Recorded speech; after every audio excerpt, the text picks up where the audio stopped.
क्या आपने कभी ये सोचा है कि आपका निकाह कब लिखा गया? क्या ये सिर्फ इस दुनिया में तय होता है या इससे पहले भी कहीं लिखा जा चुका होता है? बहुत से लोग ये समझते हैं कि शादी बस एक फैसला है जो हम या हमारे घर वाले लेते हैं। लेकिन इस्लाम की गहराई में जाएं तो एक ऐसी हकीकत सामने आती है जो दिल को हिला देती है।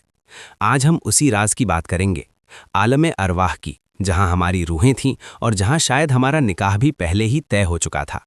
ये बातें सिर्फ सुनने के लिए नहीं हैं, ये आपकी सोच बदल देंगी और आपको समझ आएगा कि जो आपका है वो आपसे कभी दूर नहीं हो सकता। देखो, इस्लाम में हर चीज़ एक प्लान के तहत होती है, कुछ भी यूं ही नहीं होता।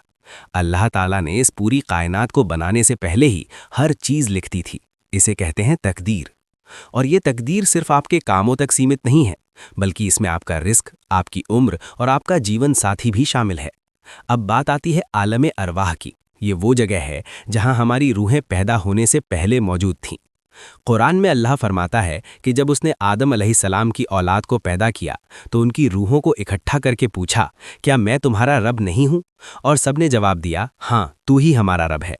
ये वो पल था जब हमारी रूहें एक साथ थीं और यहीं से हमारी असली कहानी शुरू होती है।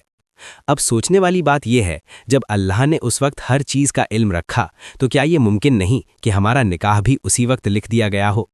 बहुत से उल्मा कहते हैं कि इंसान की ज़िंदगी का हर हिस्सा पहले ही तय होता है और निकाह भी उसी में शामिल है। यानी जिस इंसान से आपका निकाह होना है वो पहले से ही आपके लिए लिखा जा चुका है। लेकिन यहाँ एक बहुत ज़रूरी बात समझो, इस्लाम हमें ये नहीं सिखाता कि बस बैठ जाओ और कहो जो लिखा है वही होगा। नहीं, इस्लाम हमें कोशिश करने का हुक्म देता है। आप कोशिश करते हो, दुआ करते हो और फिर अल्लाह वही देता है जो आपके लिए बेहतर होता है। कई बार हम किसी को चाहते हैं लेकिन वो हमारा नहीं होता और हमें लगता है कि हमारी दुनिया खत्म हो गई है, लेकिन असल में वो कभी हमारे लिए लिखा ही नहीं गया था। और कई बार ऐसा भी होता है कि कोई इंसान हमारी ज़िंदगी में आता है और बिना किसी वजह के दिल उससे जुड़ जाता है और फिर हालात ऐसे बनते हैं कि वही इंसान हमारा हमसफ़र बन जाता है। ये सब यूं ही नहीं होता, ये सब अल्लाह की तरफ से होता है जो पहले से तय होता है। अब एक और गहरी बात समझो, अगर आपका निकाह पहले से लिखा हुआ है तो फिर इतनी परेशानियां क्यों आती हैं? रिश्ते क्यों टूटते हैं? देर क्यों होती है? इसका जवाब भी इस्लाम देता है। अल्लाह हर चीज़ सही वक्त पर देता है। कभी कभी हमें इंतज़ार कराया जाता है ताकि हम बेहतर बन सके, ताकि हम उस रिश्ते की कद्र कर सकें जो हमें मिलने वाला है। और हाँ, ये भी याद रखो, हर रिश्ता जो आपको पसंद आए वो आपके लिए नहीं होता। कभी कभी अल्लाह आपको किसी से दूर करता है ताकि आपको किसी बेहतर इंसान से मिलाए। इसलिए अगर आपकी ज़िंदगी में कोई रिश्ता टूट गया तो खुद को ख़त्म मत समझो, ये सोचो कि शायद अल्लाह ने आपको किसी गलत चीज़ से बचा लिया। अब बात करते हैं दुआ की। दुआ बहुत ताकतवर चीज़ है। आप अल्लाह से जो भी मांगते हो वो सुनता है।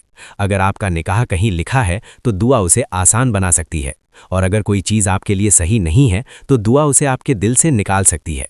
इसलिए हमेशा ये दुआ करो, या अल्लाह, जो मेरे लिए बेहतर है वही मुझे दे, और जो मेरे लिए सही नहीं है उससे मुझे दूर कर दे।